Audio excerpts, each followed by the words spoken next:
I got the promotion. The moment I said those words, the oven timer went off. That electronic beep was the only response I got. Dad didn't move from the couch. He kept watching the baseball game. Mom walked away to pick up something from the floor. My sister's voice echoed from across the room. She was on her phone, pitching products to someone through a live stream. Nobody looked at me. I took off my oven mitts and pulled the apple pie from the oven. Summer light filtered through the window. It danced gently across the counter. I knew exactly what came next. How long to rest the chicken. What order to set out the salad plates. Where each dish belonged on the table. Just another Saturday lunch. My announcement disappeared into the routine. As I wiped my hands, Grandma's old recipe notebook caught my eye. In the margin, there was a short line written in English. A place given by others is never fully yours. I didn't understand what it meant, but somehow, today, those words felt heavier than usual. I had said something important, but nobody acknowledged it. My words were there one moment, gone the next, like they'd never been spoken at all. I closed the oven door. The kitchen went quiet again. In that silence, I didn't say anything more. Here, that was the most natural response. I had learned that long ago. That's when I made a decision. A small one. Instead of repeating myself, I decided there was one thing I wouldn't take on anymore. When you try to share something with your family, and they don't even respond, I tried to create distance. Was that choice cold? Do you think what I did was wrong? Saturday lunches always followed the same pattern. I set the pie by the window to cool. Let the chicken rest before slicing. Prepared the salad at the last minute. I took off my apron and wiped my hands on the dish towel hanging from my waist. I glanced at the clock. 3 minutes ahead of schedule. Lunch is almost ready, Mom said. I wasn't sure who she was talking to. Dad sank deeper into the couch. His eyes stayed glued to the game. He gave a small nod. My sister stood at the edge of the living room, phone in hand. She kept talking to her audience in that bright, practiced voice. Only 5 left in stock. First come, first served. Her voice was the only one in this house with clear purpose.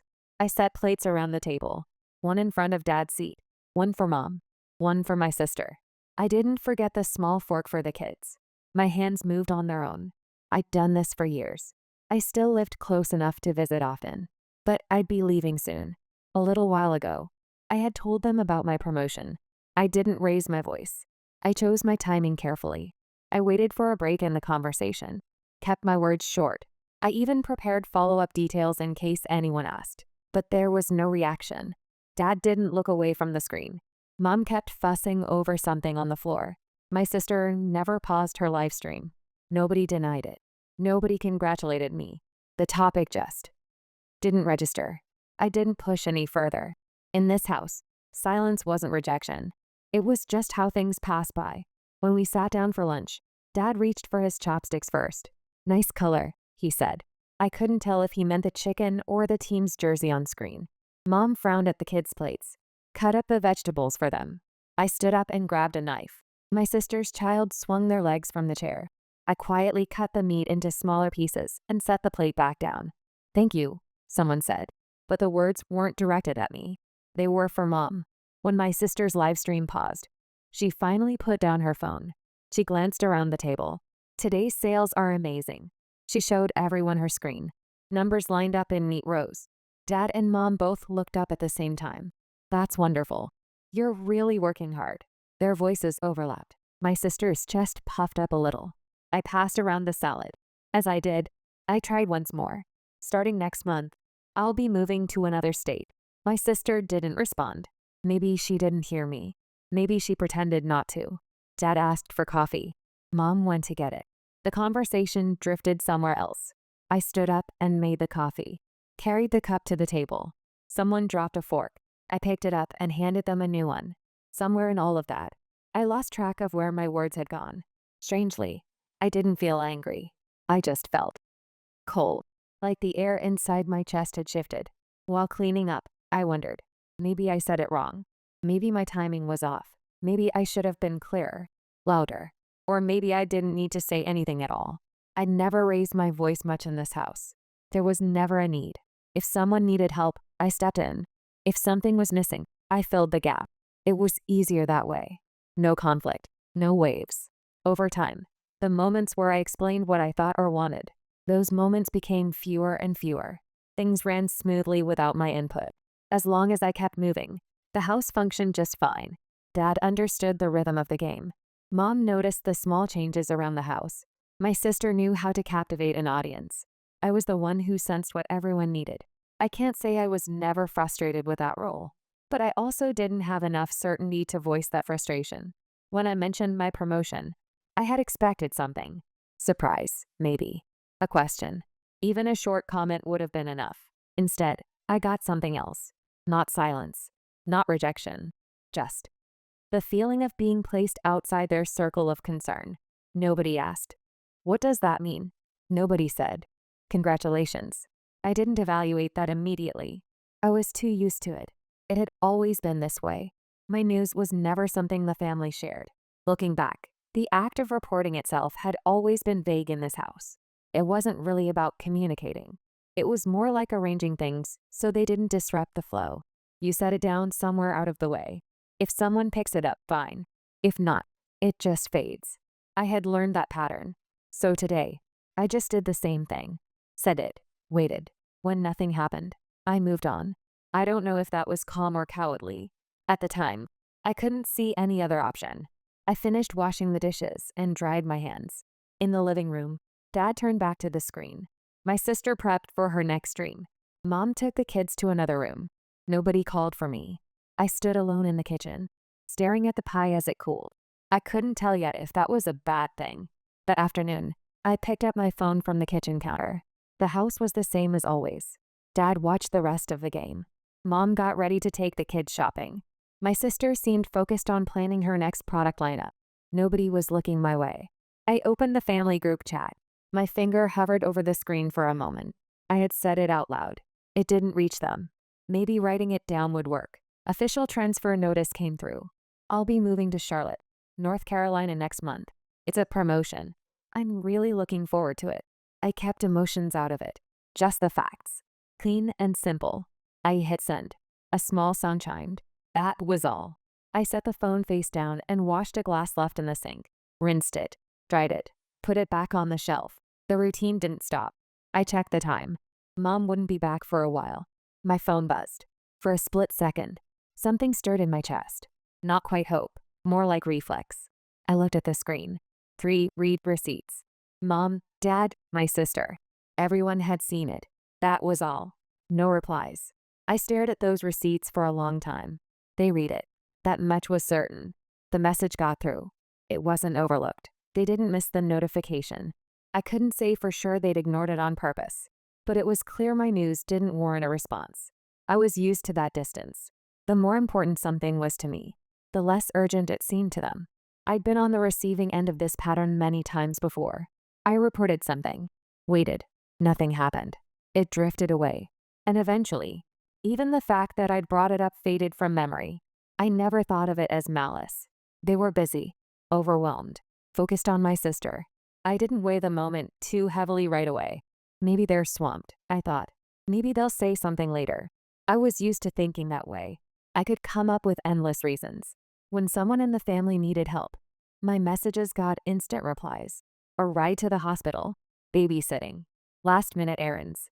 When that happened, there was no discussion, no consultation, just a request, and an assumption I'd handle it. I tried not to think too deeply about that difference, because if I did, my position in this family would become too clear. By evening, I left the house. I needed to get back to my own apartment. I got in my car and started the engine. In the rearview mirror, the house looked the same as always. There were people inside, but it functioned fine without me. As I drove, I replayed my message in my head. Was it too formal? Did I put too much expectation into it? Maybe news about a promotion or a move was hard for this family to process. When someone's life changes, it shifts the arrangement. Roles get reassigned. If I moved far away, someone else's workload might increase. Thinking about it that way, maybe the lack of response made sense. I told myself that. I wasn't sure if that was understanding or avoidance, but I felt like I had to choose one or the other to move forward. At a red light, my phone buzzed again. This time, I thought, but the screen showed a photo from Mom. My sister's child eating the pie I'd made. Mouth messy, smiling wide. The caption was short. Couldn't wait for dessert. I stared at the screen. Didn't reply. It wasn't that I couldn't think of words. I just couldn't find any that fit the moment. I got back to my apartment and turned the key. The door closed behind me. Outside noise faded instantly. In this space, nothing I said would be interrupted. Nobody would change the subject. But that didn't make me feel safe either. In the quiet, the silence from lunch began to take shape. I could feel it settling. Slowly. Deeply. A feeling that would hit harder later. That night, I ate dinner alone in my apartment.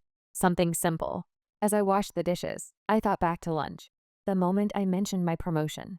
That pause. The moment when nobody looked my way. Was it my fault?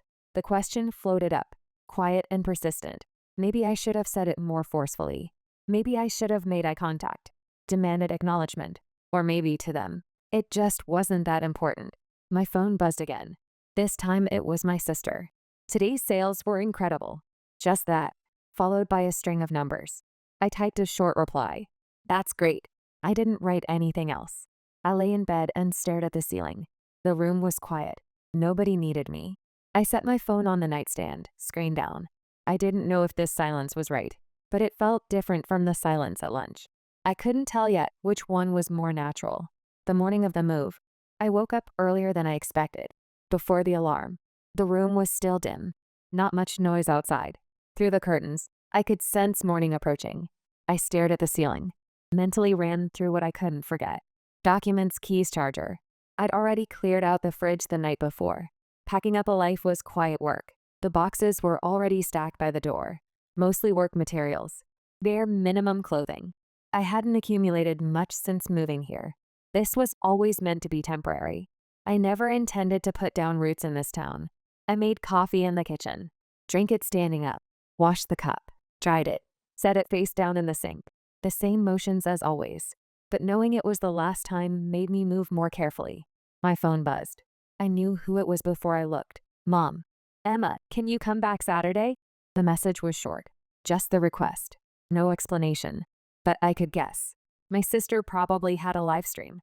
Someone needed to watch the kids. If I was there, things would run smoothly. I was a little surprised by how easily that assumption came to me. 2 weeks. No contact. No response to my promotion news. But the moment they needed something, a message arrived. That much had been confirmed over and over. I typed a reply. Today's moving day. I'm heading to Charlotte. No excuses. No apology. I hit send. Something stirred faintly in my chest. I wasn't sure if I'd said it the right way. I locked the door and loaded the boxes into my car. When I shoved the last one in, it made a dull thud. That sound felt like a punctuation mark. I closed the door and sat in the driver's seat. The engine started. Vibration ran through the steering wheel. I left my phone in my pocket. Didn't check it. I had a feeling a reply would come quickly. But I didn't have the courage to look. As I drove, I felt something inside me slowly shifting. Not quite resolve. Too quiet for rebellion. Just the sense that the arrangement I'd always accepted was now slightly off balance. At a red light, the memory of Grandma's recipe book came back to me. I'm not sure why. When I lived near home, I was always within returning distance. If they called, I could go. If they asked, I could help. That assumption shaped everything. My schedule. My job choices.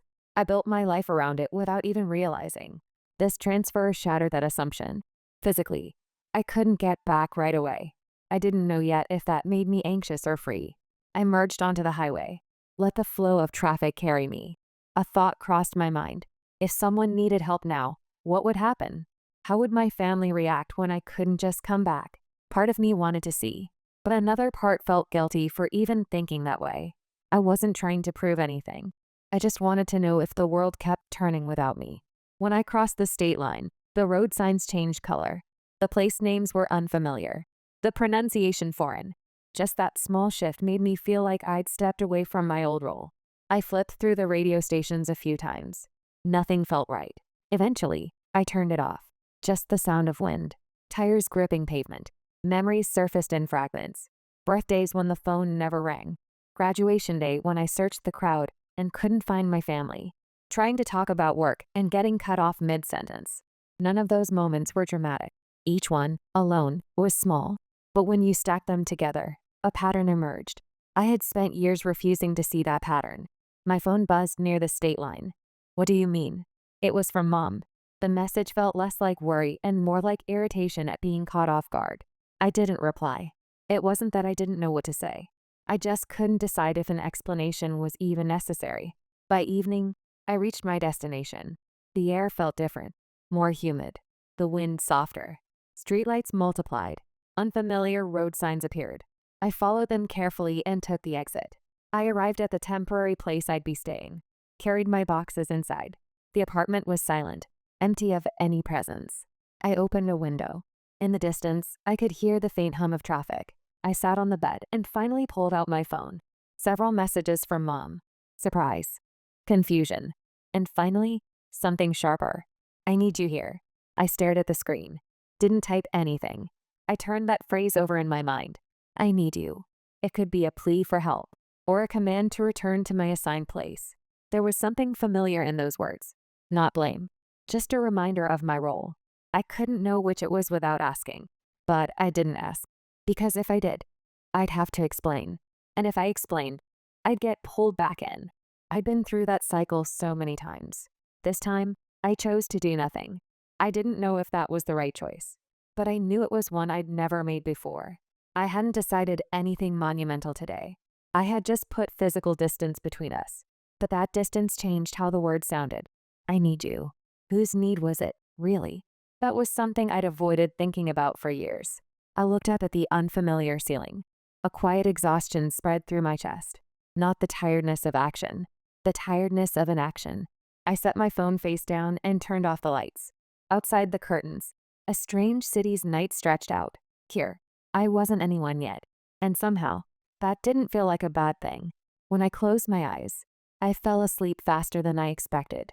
A night without worrying about anyone else's schedule, without anticipating anyone's expectations. It was deeper than I thought it would be. After I moved to Charlotte, time felt different. Mornings started quietly. Nights ended without warning. I no longer had to break up my day around other people's plans. Everything stretched out evenly. I still wasn't used to calling that freedom. Work was busy. New department, new faces, new standards. There was a lot to learn, but nobody treated my contributions as a given. When I explained something, people listened. When I asked a question, I got an answer. Even if my work was delayed, feedback came in words. I didn't think of it as special. It was just different from what I was used to. 3 weeks in, I memorized the layout of my own kitchen. I knew where the silverware was without opening drawers. I could get water in the middle of the night without turning on lights. What started as temporary housing was slowly becoming a place I lived. Around that time, the family group chat started moving again. At first, it was just short updates. Dates for family gatherings. Aunt's birthday. Nothing directed at me. Just shared information. I marked them as read. Didn't reply. Not because I was avoiding them. There was just no need. Then something more specific came through. There's a get-together this weekend. It was from Mom. The location, of course, was back in Ohio. I stared at the screen. Didn't respond right away. I wasn't sure if it was about distance or intention. After a while, I typed a short reply. I don't think I can make it. I hit send. The message was marked read immediately. No reply came back. 30 minutes later, Mom sent me a private message. I see. Just those 2 words. No period. No emoji. Just that. I stared at those 2 words for a long time. Was she angry? Disappointed? Indifferent? I had no way to tell. All I felt was distance. The next day, my sister posted in the group chat a photo of her kids. Smiling faces from the gathering.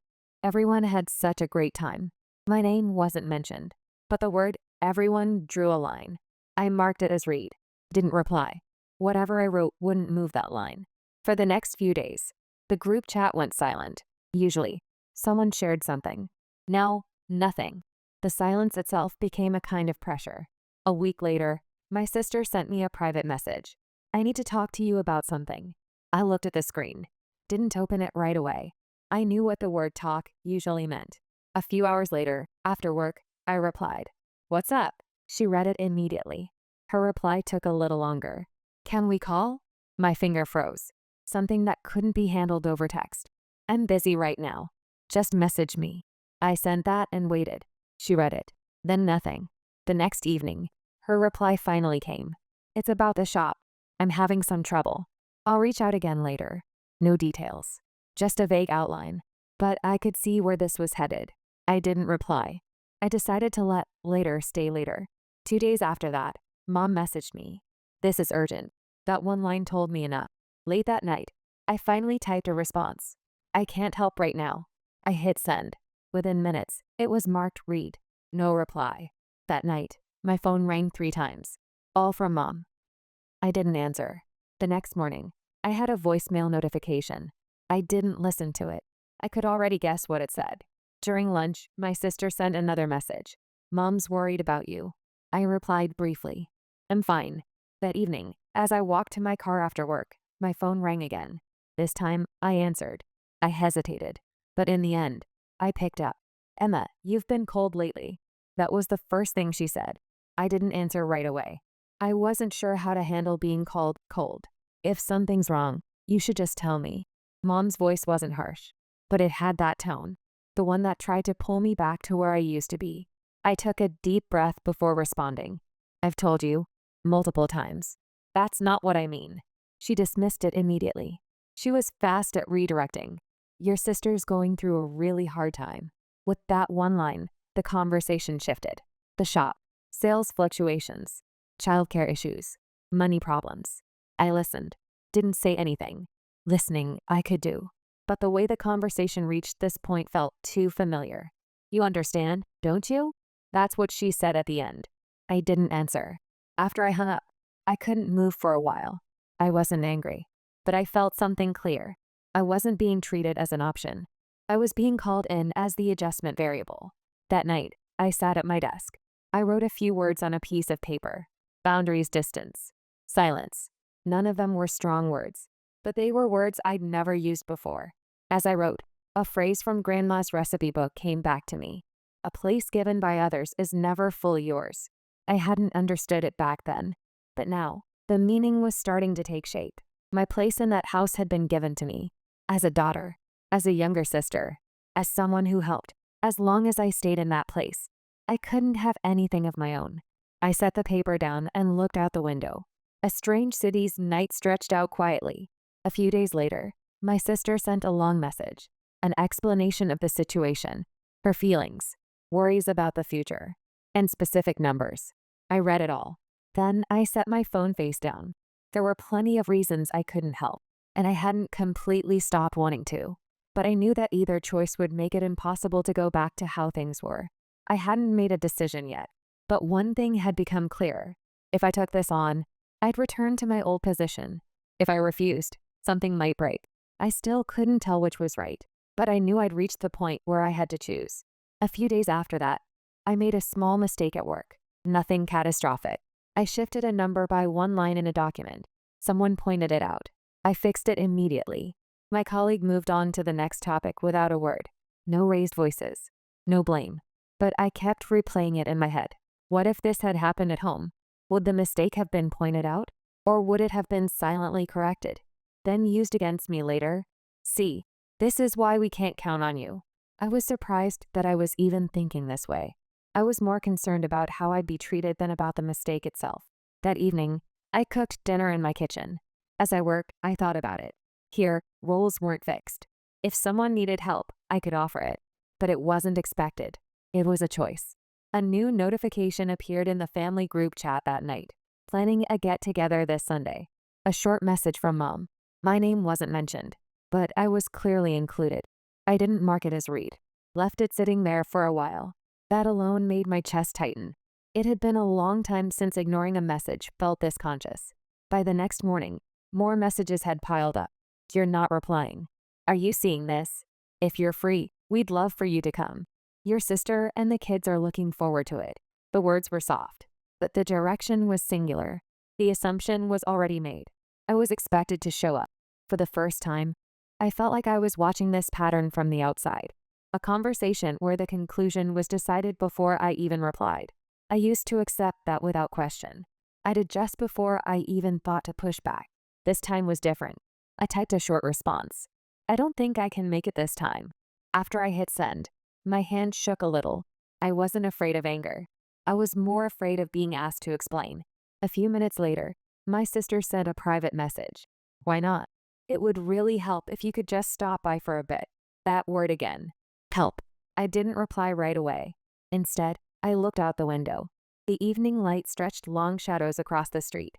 At this time of day, I used to think about my family's schedule. Now, I only had my own. That scared me a little. Was I cold for not helping? Was creating distance irresponsible? Even as I thought that, my fingers didn't move. The choice not to reply was slowly becoming real. It wasn't rejection. It was just a signal. I wasn't going back to where I used to be. As night deepened and the notification stopped, I finally set my phone face down. Someone was struggling. That might be true. But whether that struggle was something I was obligated to take on, that was the line I needed to draw. I could finally put that into words. On a Friday evening, I came home and took off my shoes. Before I even processed it consciously, something in my chest reacted. There were two unfamiliar shapes on the floor by the door, thin tracks left by a rolling suitcase, a large shopping bag leaning against the wall. I took one step forward, held my breath. Someone was here. I heard a faint sound from the living room. I opened the door. Mom was sitting on the couch. My sister was there too. On the table sat a half-empty water bottle and a convenience store bag. The air in my apartment smelled different. Surprise. Mom smiled. My sister didn't. She looked tired, staring straight at me. I set my bag down. My throat went dry before I could speak. How did you? Before I could finish, Mom waved her hand dismissively. We heard you lived close to work. We just wanted to talk. Emma, you haven't been in touch lately, have you? It sounded less like an accusation and more like she was confirming an obvious fact. That tone was painfully familiar. You've been getting my messages. My voice came out lower than I expected. Mom shrugged lightly. But you don't reply. Isn't that a little cold? Seeing them and not answering? Cold.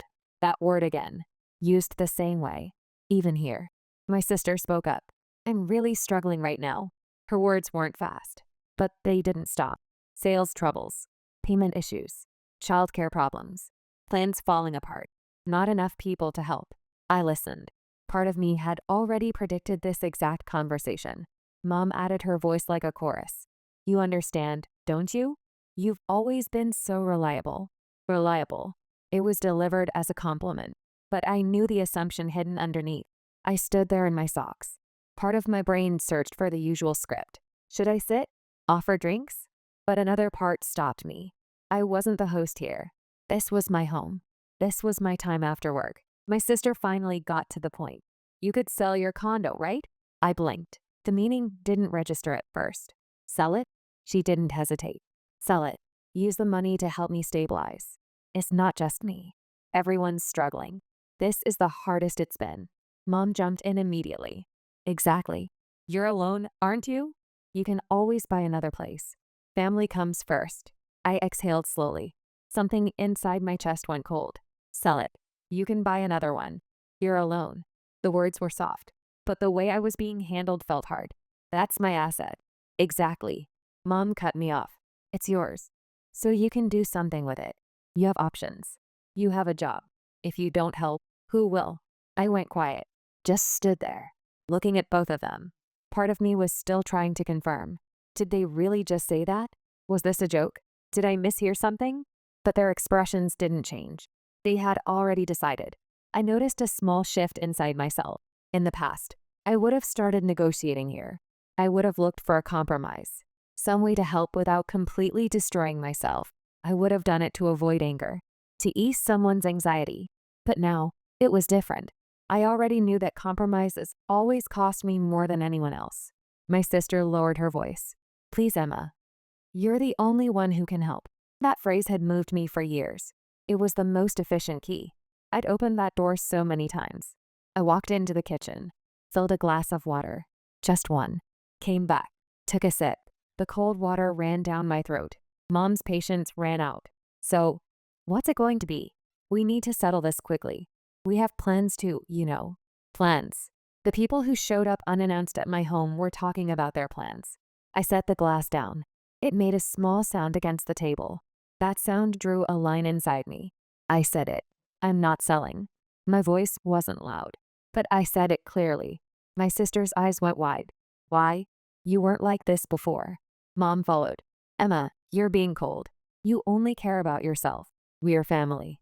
I almost apologized reflexively. The impulse rose all the way to my throat. I swallowed it. I don't know if I'm being cold.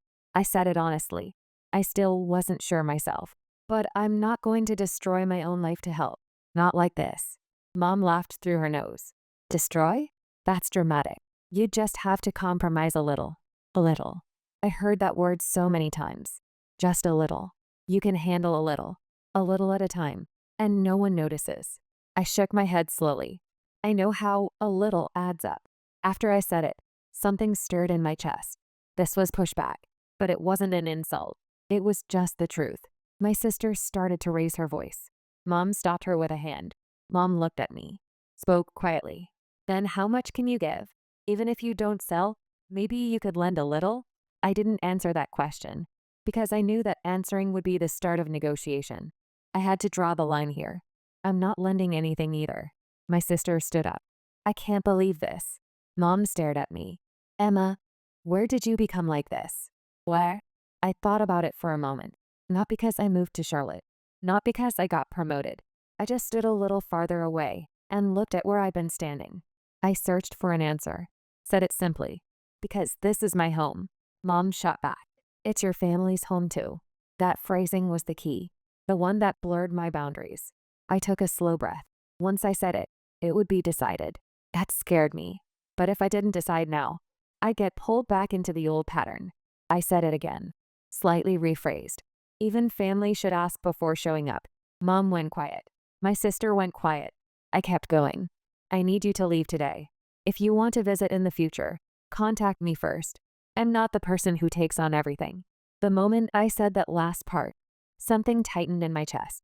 Was it guilt? Or just the discomfort of unfamiliar words? I chose not to return to the place they'd prepared for me. Mom stood up. If that's what you want, Emma, fine. Her voice wasn't cold, but there was distance in it now. My sister started packing. I didn't help.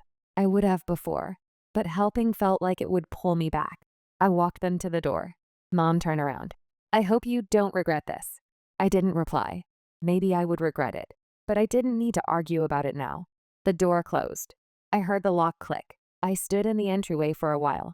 Couldn't move. The apartment was quiet. The smell from earlier was already fading. I went back to the kitchen, washed the glass, rinsed it, dried it with a towel, put it back on the shelf. When I finished, I finally sat down. My heart had calmed, but my hands were still a little cold. Did I just reject them? Or was this just necessary distance? I still didn't have an answer. I just knew I'd chosen not to continue the same way. I looked out the window. Streetlights lined up in neat rows. This place. Nobody gave it to me. I chose it. I signed the lease. I unlocked the door. It wasn't given, so nobody could reshape it to suit their convenience. I left Grandma's recipe book back at the old house, but I finally felt like I understood what that one line meant. Still, was I the one in the wrong? Do you think I rejected my family? Or did I just draw a line around my own life? Was my choice not to help cold? Or was it the distance I needed? How would you judge it?